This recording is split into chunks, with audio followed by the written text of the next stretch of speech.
Je m'appelle Amar Abdrabo, je suis photographe, journaliste et ambassadeur de la Maison des journalistes à Paris. Mais là, je suis depuis quelques semaines à Beyrouth.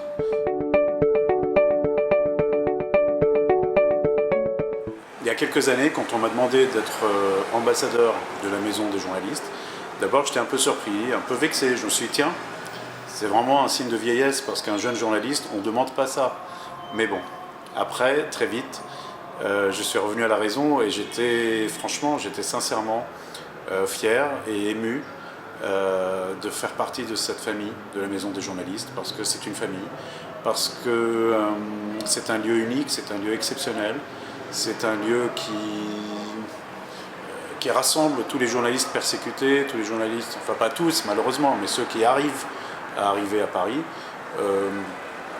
peuvent trouver refuge à la Maison des journalistes, et ce mot de refuge est très important. Aujourd'hui, il est un peu vidé de son sens, on ne sait pas trop de quoi on parle quand on parle de refuge, de réfugiés, etc. Mais c'est très important d'avoir un lieu comme ça où les journalistes, qui ne sont pas des avocats, qui ne sont pas des médecins, on n'a pas d'ordre, on n'a pas de confédération, on n'a pas de fédération, on n'a pas vraiment de syndicat, si on en a un petit peu en France, mais pas partout ailleurs. Eh bien, les journalistes, mes confrères, mes consoeurs, peuvent venir à la Maison des journalistes et y rester.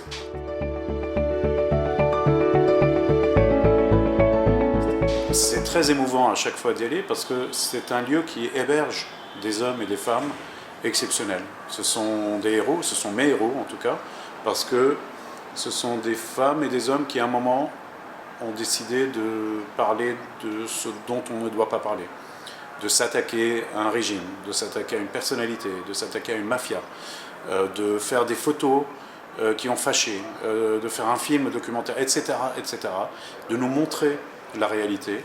Eh bien, pour ça, ils ont dû quitter leur famille, ils ont dû quitter leur pays, leur ville, leurs amis, juste pour avoir dit un mot ou pour avoir écrit une ligne. Et pour cela, nous devons les aider, pour cela, ce sont nos héros, et la Maison des journalistes est leur lieu, et donc c'est aussi le nôtre.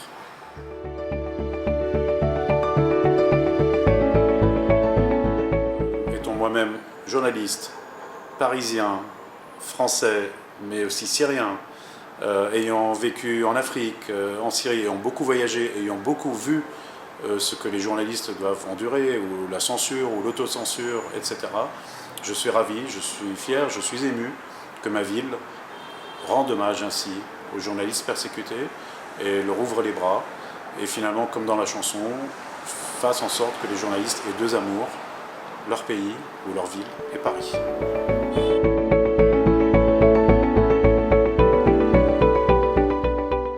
Je travaille sur plusieurs projets, d'abord photographiques, pour documenter un petit peu l'effondrement économique du Liban et les difficultés des Libanais et des réfugiés aussi qui vivent ici tous les jours.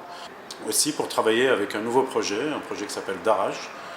C'est un site indépendant, c'est un site autonome. On a une presse qu'on appelle alternative, c'est-à-dire qu'elle n'est pas soumise au pouvoir de la région, aux pays de la région.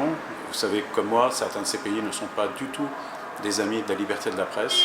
Eh bien, Daraj s'en affranchit, et moi je travaille avec eux, et je suis notamment à la photo et à tout ce qui concerne les visuels.